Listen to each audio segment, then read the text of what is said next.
Hello, welcome to Multiplexes, a video podcast series that reflects on the arts ecosystem, particularly the physical, socioeconomic, and psychological dimensions, so as to foster greater empathy among us and also draw affinities. My name is Michael Lee. I'm a Singapore-based artist and curator. In this second of 3 episodes titled Commercial Complexes, we'll delve into the financial aspects of sustaining a creative practice. Being an artist demands time, resources, effort, and money. Yet, how do we quantify and put a dollar value to implicit efforts like research, growth, and experience, and time to hone one's craft? Money talk seems to create a lot of anxieties for people to the extent that it's a taboo topic, usually limited to how expensive an artist managed to sell his or her work, the kind of grant that this artist is getting again. The focus on this big money seems to be a kind of deflection away from personal finance. And this is not just unique among artists. Anybody, any human would find it quite challenging to broach or to share or to ask about personal finance situation with another person. Is it because money is often tied to ideas of success? Or is it because there is this unspoken expectation that artists are supposed to be selfless and unwilling to taint their passion with this thing called sustaining their practice? Today, we'll be breaking the taboo surrounding money talk by asking questions like, why does talk surrounding money create stress and anxiety?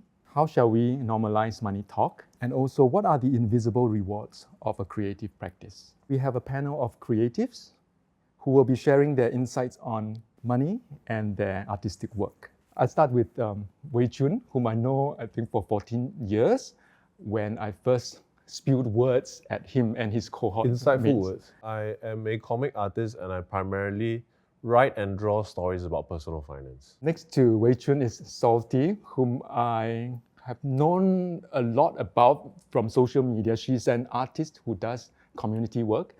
When I first met her last year, we already were talking about money in our first meeting. And I understand that she thinks a lot about the business aspects of art. I'm not sure I'd say I think a lot about the business aspects of art, but I think about artists' relationship with money. So I'm an artist and I make performances, films, socially engaged art, just different types of art. Where are you in terms of your relationship with money? Oh, it is like a looming cloud in my sky. Oh, very interesting. Next to 𝘊𝘰𝘮𝘮𝘭 is Divaagar or Diva, a more recent former student, is striving towards some kind of financial independence. I would like to not have to worry about money. I am primarily an installation artist, and I also work with digital media and performance. And my work is usually about how people interact with their environments. So between Diva and myself is Genevieve Ang. Genevieve has a qualification in architecture and has also practiced as an architect.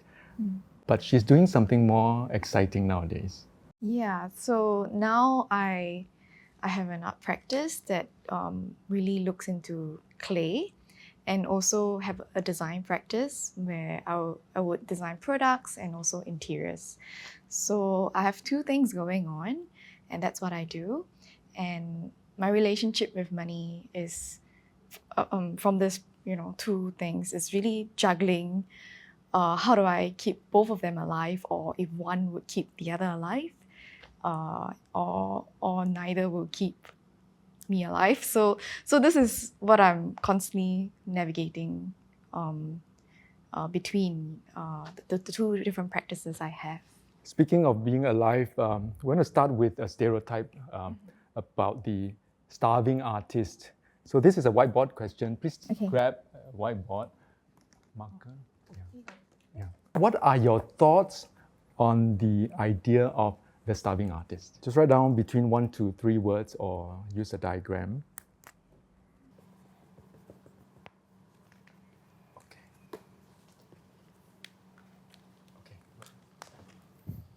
So when we are ready, we just show all together. Yeah. 1, 2, 3.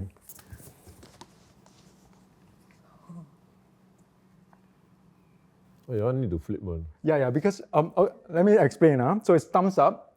Last time I loved it. Oh, that's brilliant. Yeah. Now I went the opposite way. Yeah. What about this body and soul so I thing? relate to you. Like when I was younger, I was quite like drawn to the idea of like the artist that was willing to put their body on the line to starve, and then like, because I'm an animator by training, and animation is a very labor-intensive craft. You hear about stories of Japanese animators that were so committed to the craft that they didn't go home, then they sleep under their desk.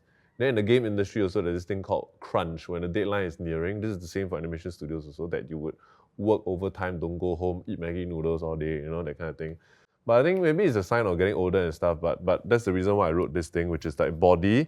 And then this is like a more than sign. But it's also like an arrow, like body first, then soul.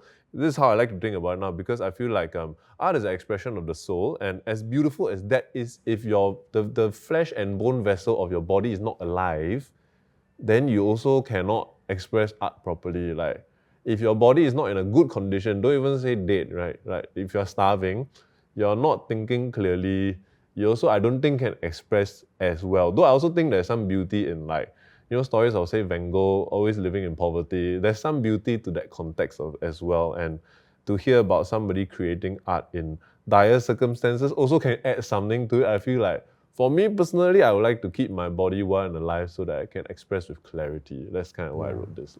That's really related to like the idea of someone who is hungry would be, maybe it's a myth, right? The hungry artist does more interesting work. Right. But it's hungry also, can be body hungry, but can also be ambition hungry, right? That's true. But things can get a bit tricky and difficult. You wrote difficult. Genevieve. Why? Yes, I did. Architecture is similar. We go through the same rigor and like kind of starving in a way through school, not sleep. I thought, you know, if I were to then start my own practice, I can have more control. So when I then go on the other side, I realized that there is also a celebration of like this idea of like starving and like rigor. And I don't think it is healthy for any creative practice to have that, in my opinion, because it is very difficult to be creative even without the space and time that you're allowed to. So I think it's difficult, in my opinion, the term starving artist or starving creative. Do you mean that the concept is difficult, or a starving artist will find it very difficult to make work anyway? I think it's a very personal answer. So it's a difficult for the starving artist or creative to make any good work, in my opinion. The stereotype is kind of true to an extent. Starving might be an exaggeration, but there are people who they're also not thriving. I think that's one, and I think it really is true if you just stay being an artist. And I think one of the great things about being an artist or being in a creative role is that you wear many hats, right? So you're picking up a lot of new skills to tackle new topics, subjects, all these things. Makes you like rich in many aspects of your life, just maybe not financially, right? But if you split your time from being an artist and another job, you may find some balance, but it's also quite taxing. We'll talk about diversification of income sources very soon, but let's look at Salty's hobo. No, Is that what it means? It's not hobo, which in Hokkien means that, are you well?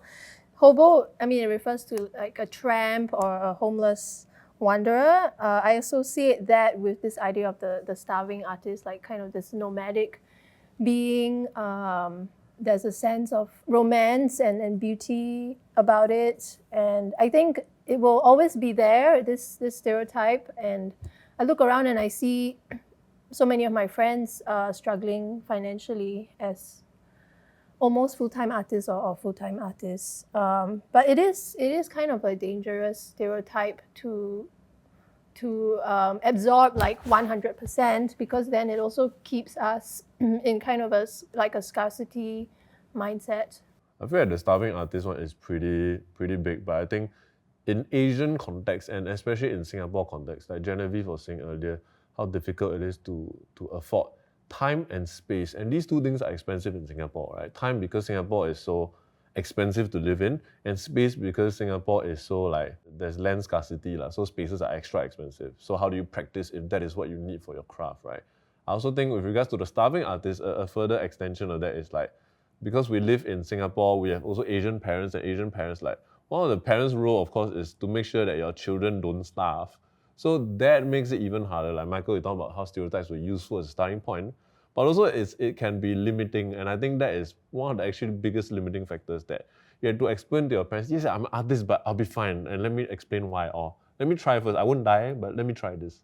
So I find that to be the biggest one. I don't know if there's any other like. It's also that as a career, it also feels frivolous to certain demographics, right? I think we harken back to 2020 non-essential thing, right? But on top of whether it is financially viable to pursue a career in this, people also don't see it as a serious thing. Yeah, if you were to pursue that, there's also that added layer of, is your career path taken seriously or not? I am currently living off being a full-time artist, but I don't think it's really sustainable. I recently had a project where I really advocated for myself to be paid a decent fee, and I achieved that. But then there are projects where, like, you know, I really want to work with someone, but they don't have a lot of money, and then it's okay, I'll just take something really low for that. But yeah, I think I'm moving into a phase where I see the more importance in having some savings, and not like having a good year and then having a year where I make like 1,000 average a month or something like that, and that's just not sustainable in the long run. It's always the case where sometimes the projects you really want to do don't pay a lot. And the ones that do, maybe you don't feel as passionate about sometimes, but you have to make a living somehow. Yeah, so it's about how you curate the projects in your life in a way that ultimately feels like something you can be nourished by. And I think one thing I realized is that it was like as if I woke up one day and I realized that so many of my peers have like a money-making gig. And then I was like, wait, where's my money-making gig? I don't have one. This person is like a commercial photographer. This friend is like a graphic designer or something. But then I kind of had perhaps naively put all my hopes into like, well, I'll just keep trying to make it work. I'll just keep trying to make it work. And I have until now. Like this year, I'm going to be 37 years old. I feel like I've tried to make it work for a really long time. Yeah, also partly out of some privilege because I get to live with my family, you know, then I don't spend a lot on certain things, and I don't have to like financially support my parents. So that's also part of how I have made it work until now. That actually relates to the next topic, which is, why do you think money talk is so stressful to the extent that it becomes a taboo? And do you think it's important to normalize discussions about money as a creative? I mean, it's definitely important, and I think we should talk about it. The way we make a living is very variable.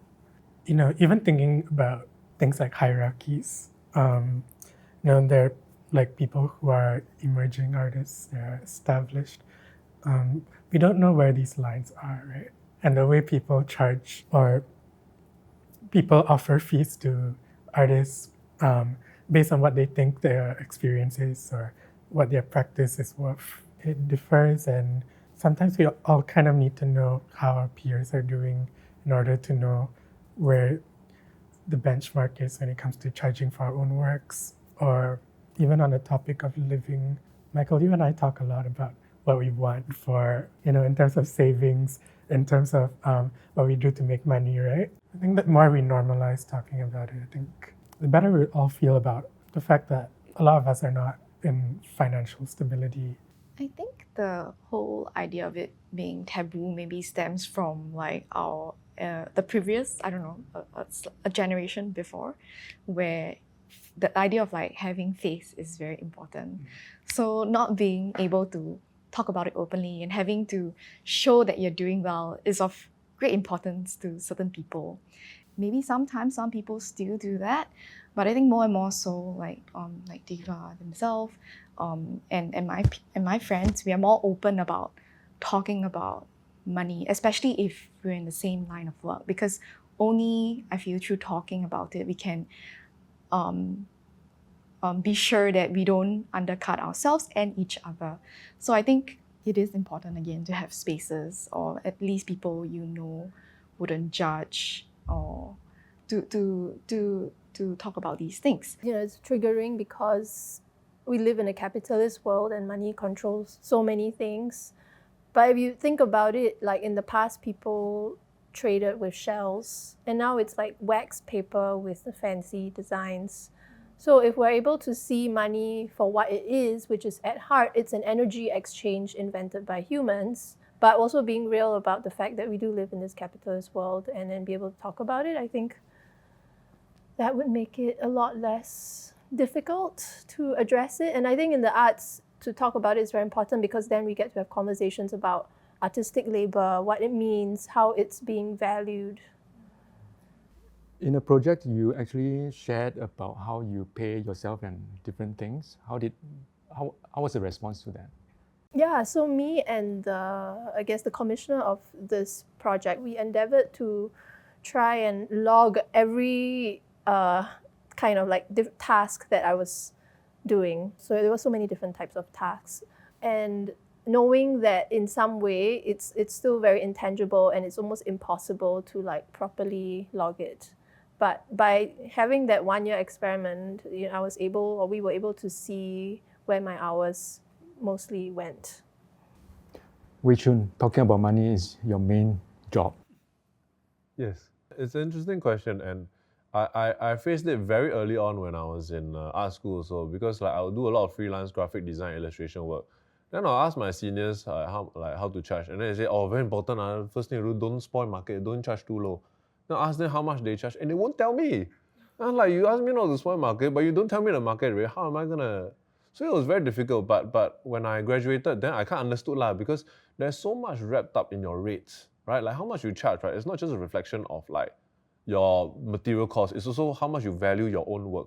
And it was interesting that Salty was talking about the idea of like artistic labor, but art is also more than that. It's also the conception, right? Like you made a joke about research being daydreaming, but it really is. Sometimes rumination is just I sit there, then I think and I observe things, but how do I charge for that? The conception is labor too, by the way. Actually, yes, brain labor, right? Yeah, and yeah. also like you are Your observing actively is very tiring to do, to make notes and stuff. So how do you charge for that? There is no baseline. And if you want me to give you an itemized receipt of I observed 50 people today and I made notes about their appearance and hopefully this will generate or germinate into something else, I can't do that. Like the capitalist system doesn't allow that kind of receipt. But yeah, there is a lot of ego that's wrapped up in this stuff. And we should do more in sharing. So I try to be the senior that I wanted. If my juniors or my students ask me my rate, I tell them, what's my starting salary? 1.6K. What's my starting salary after I got my master's degree? 4K. What's the next job that I got after I left my first job? 6K. I'll just say. And it makes me feel very uncomfortable, so I understand why.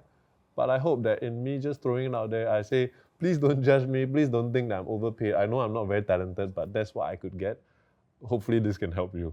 I think more of us should adopt this as like practicing more senior artists.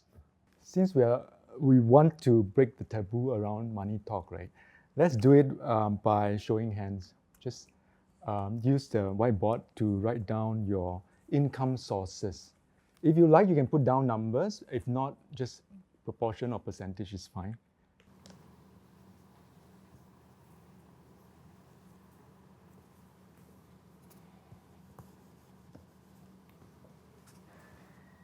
Three, two, one. Wow. Salty? Yeah, so at the moment it's mostly from art, like grants or commissions, and then a bit of teaching when I do the teaching, and then a bit of my other offerings. What are other offerings? Oh, I offer spiritual readings to people. Oh, nice. It's called Akashic Records readings. You also have art practice as number one. So I think for me, art practice is, in my mind, it's number one, but financially it's not, right? I get most of my money through doing 3D visualization work for an interior design company. So that's 3D model making, rendering, and some drafting work as well. Yeah, and the last one is freelance. In my mind, number 2, the 3D work comes from number 1. It's why I picked it up. So it's me sort of using this sort of skill that, is quite lucrative in order to do the art practice. Genevieve also has art as the first item. I think they're quite equal. So I have a design practice, meaning I run a design studio that actually is like the most stable source for now, where we have projects and then I feel safe when I have this. And then the art practice, which encompass like commissions and research, and then like exhibition, that I think is a little bit in the air. I'm not sure when is it gonna come, what I'm gonna be doing. So even though it is like a question mark sometimes, it still is like 40% of my income, because that's the amount of time I put into it. Yeah. For research, that's quite surprising to me. It's like, I know that researchers are paid if they are full-time researchers or research assistants. Yeah. Previously, I was under a grant to do research, but that one is really funded partially myself, and then with Design Singapore doing it. The current one, because my main interest is in like clay, so I'm on this project where an architect is digging up like a basement of a site, and then she wants to know more about the clay. So I'm doing research on that, how to use the clay, what it's going to look like for her. Apparently, we share almost the same proportion, 60-40. 60% from day job as a publishing manager, and then 40% is my etc. So my art income goes into etc. I'm curious about Wei Choon, who has a thriving YouTube channel. No, it's not thriving. So my main source of income is via my company, and we make comics about personal finance. So interestingly, I didn't write down art here because I just wrote down the things that earn me money. I used to do the Woke Salaryman part-time. So I would go to my day job, and then when I go home from work, then I would work on the comics for the Woke Salaryman. Then when we kind of made it a full-time job, and then now we have like 5 people working in the company, I feel like that has now become my job. What I consider art now is the new stuff that I'm doing by myself for fun. Like I draw comics on my own capacity, also I do YouTube videos and stuff. Most of the money comes from, I think, sponsored content, which we do for the Woke Salaryman. We also have a book out now. We sell merchandise as well. And I also used to teach part-time. What is common among us is that we have multiple streams of income. Even as a business, you make sure that books and then merch, like other irons in the fire that we try products, to see. services. So what does this mean? Does it mean that, at least among us, we are not able to earn from just one thing? Does it mean that the full-time artist is a myth? Does it mean that we are all very creative in hustling? I don't know. I guess when we're thinking about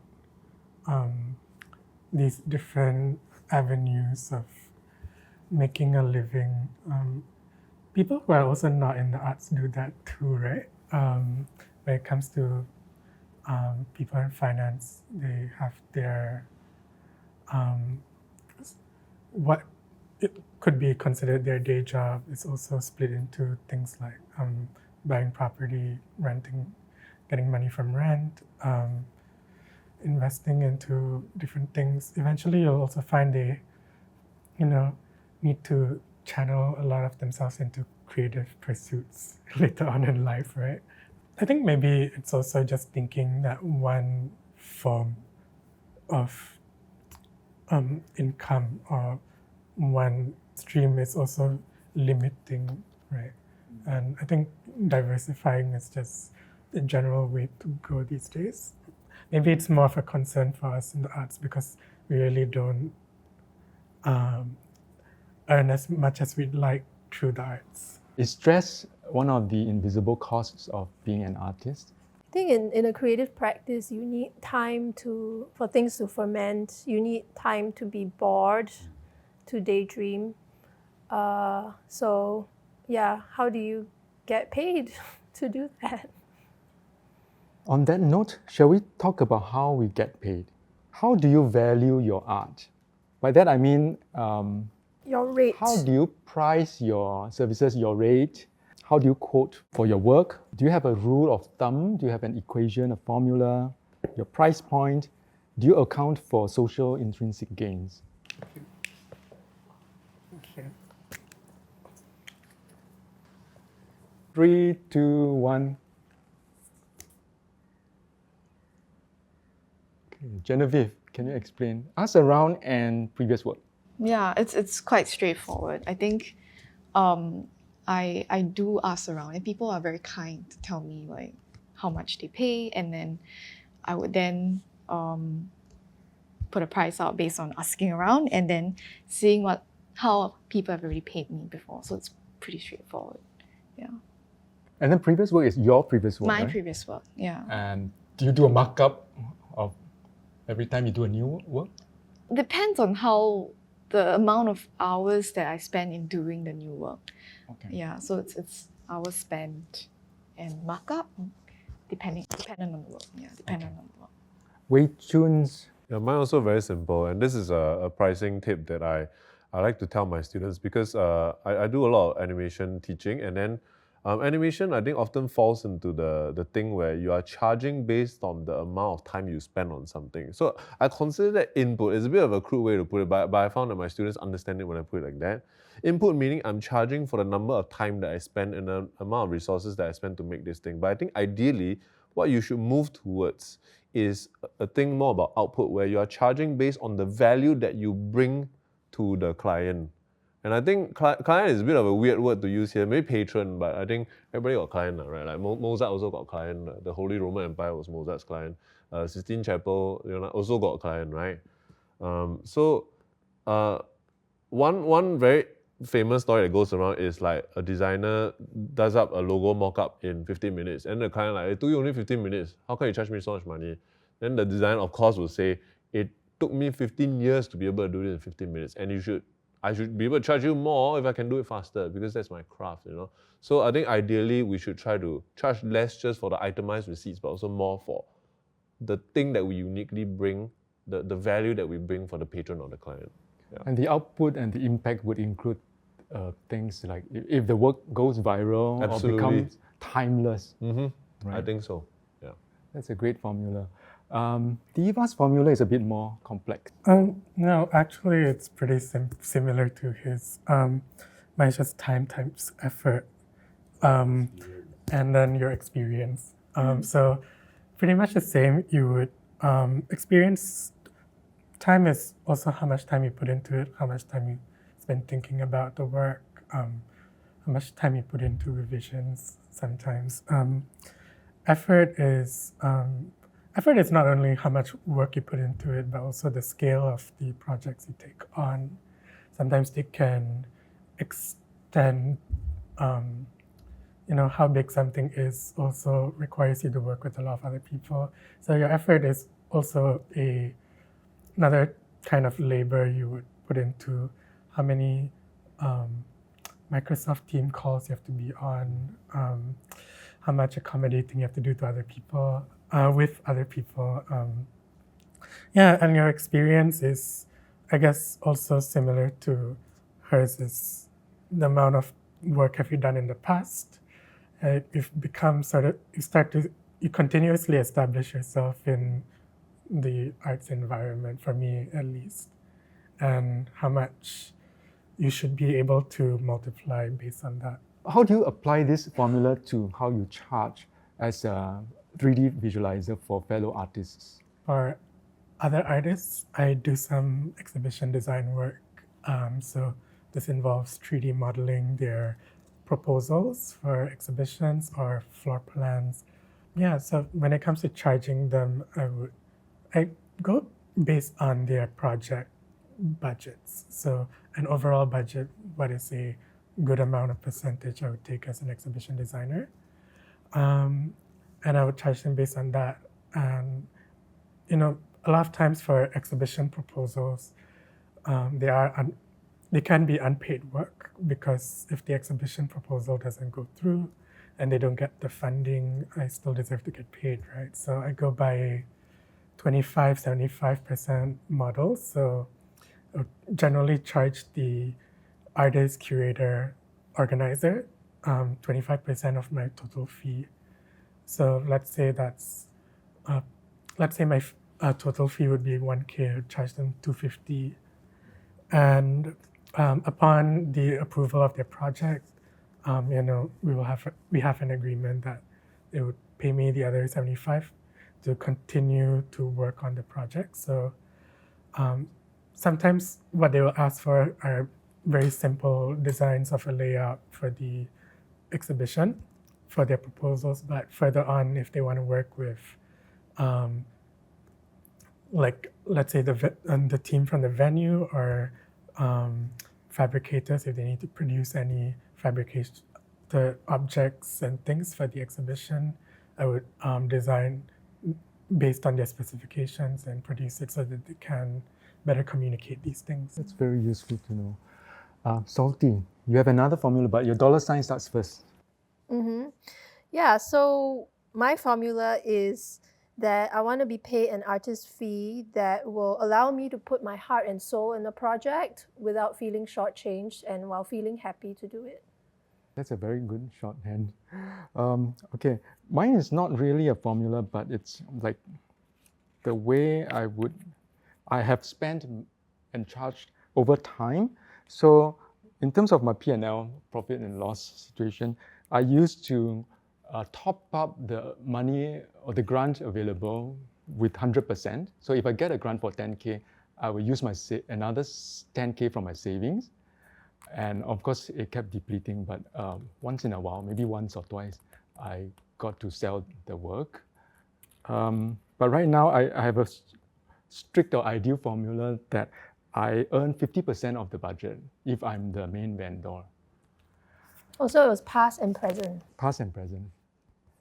From bleeding to Earning. Huh? Earning. Earning. Can we also share a little bit more about some of the invisible rewards of having a creative profession? For me, it's the lifestyle. I'm most productive in the middle of the night. I like to take naps in the daytime. And what I like to do is I like to schedule all my correspondences for maybe the late afternoons when I'm and I like to get all my all the things you need to do in life, grocery shop, all your errands, go to the gym and swim and all these things. I like to do it when all the old people, the retired people are doing it, because all these facilities are not very crowded at the time. So I'll do that, and I send all my correspondences in the early mornings when I'm doing these errands, so that by the time it comes to afternoon to respond to all these things, I'm in a work mode. So I've sort of tweaked my working schedule to fit my preferred lifestyle. Basically, time control and freedom, is that right? Anybody else? Similar to him, time control and freedom, but also being able to be authentic to yourself in what you want to say and how you want to live. I think that part is like the biggest reward that I cannot imagine getting it from a full-time job when your time is controlled. And even like going maybe somewhere, you have to apply for it. I think not having like an authority to answer to is really, it doesn't matter whether I'm fine with the work or it's comfortable. It's like just not having someone over you just feels nice. Yeah, I think the autonomy, and also just, I think making art is the reward. How special is it to have a life making art? And also to have very eccentric colleagues and co-workers. I've been feeling a bit jaded sometimes also, because I've been doing this Woke Salaryman thing for 5 years now. But actually, what Salty just said like kind of shook me back a bit. Actually, because there was a point in time where I dreamed of doing this full time, and I have it now, and that's pretty awesome, right? Yeah. So thanks for reminding me, everybody. As for me, it includes being able to be paid for chit-chatting with old friends, recent friends. Do you have any one takeaway from this session that you would like to share?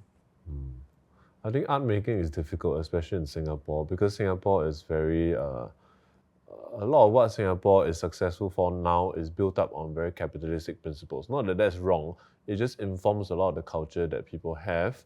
So it's an uphill challenge because it's also something that I think Singaporeans are not yet able to just kind of appreciate. They always ask you like, how much does this cost? What's the point of this? Then there's the whole non-essential thing. But I think it's very important, and it's something that we have to find a way to do it. Maybe one takeaway that I might say anecdotally is that I was quite, I don't know, I felt liberated when I hear an art friend of mine say this, and she's an artist I respect tremendously, and she's really good. But I asked her what she was doing, and she said, oh, I'm just taking a sabbatical from art, and I'm gonna work for a while. So she's just gonna do a full-time job, sell out, or maybe just say earn as much money as she can for maybe a year, then see how it goes. And I like that so much because you usually hear about it the other way around. I'm taking a sabbatical from work to do art. And there's a lot of I think pressure from identifying yourself as an artist where people ask you what you're working on. And it could be just nothing. I'm resting now, right? So I think that kind of perspective is better. So I love things like this where we sit down and talk about money, as much as it's not very directly instinctive for artists who always think about expression, think about money, but it's also so present in the way that we live life. We need to feed our body, and Singapore is expensive. So maybe more perspectives like that is good, to think like it's okay to chase money for a while, because then you can do art afterwards. And I actually felt like a sellout when I jumped jobs several times to chase money. I went to a medtech job that I did not care the slightest bit about because it could give me a better salary. And I felt like, oh no, what are my art friends going to say about this? They're all going to judge me, say I sell out. So first thing, nobody said that. They were happy for me that I found equilibrium. And second of all, if you want to judge me for doing that, how about you pay me artists to do art full time? Like you pay me money to do art full time. They won't do that also. So actually it's not that bad. It's okay to take a break and then come back to it. Yeah, and also to diversify the kinds of models and relationships. And for us to talk about it like this, this is so important. Yeah, I really appreciate what Wei Choon said. Art can feel like everything. It's also not everything. And we live in a very competitive society where that culture of excellence from our education system has part of like the art industry and the art world. And I guess I just want to acknowledge that in thinking about all our multiple sources of income, that we are all trying our best to thrive in unorthodox ways, and we should feel proud of ourselves. I guess my main takeaway, because for me, my art practice, I've done quite a lot within the past few years already. And it's come to a point where it's not really driven so much by passion, but it's what projects interest me and what I can take on. And also today here, I guess I'm also reminded that, we all kind of struggle thinking about money in relation to our art practice, but I guess also remembering what our art practice gives back to us. And I feel, grateful for that. For me, I think I'm a bit of a late comer into maybe the scene. And understanding the art scene and how different artists manage their finances was very insightful.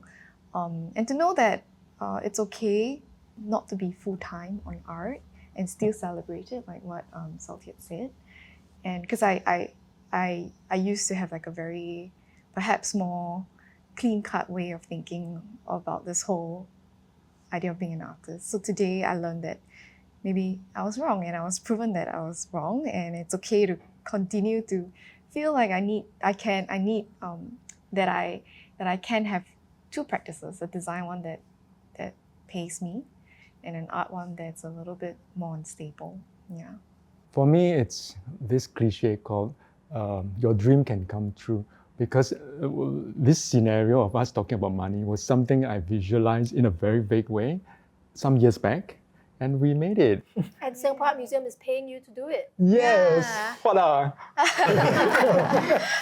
That has been Commercial Complexes, where we talked about the financial aspects of sustaining a creative practice. We talked about stereotypes and perceptions of artists and their money. We talked about how we value and price our work. And we also talked about some of the more invisible costs and rewards of being an artist. In the next episode, titled Artistic Complexes, we'll be delving deeper into the psychological aspects of sustaining a creative practice. Thank you, speakers, for your time and insights. Thank you, viewers. If you have any views on today's episode, or if you'd like to make a suggestion on what we should be talking about in the next episode, please enter some words in the comment section below. See you later. Bye. I feel like this is a very nice graphic, right?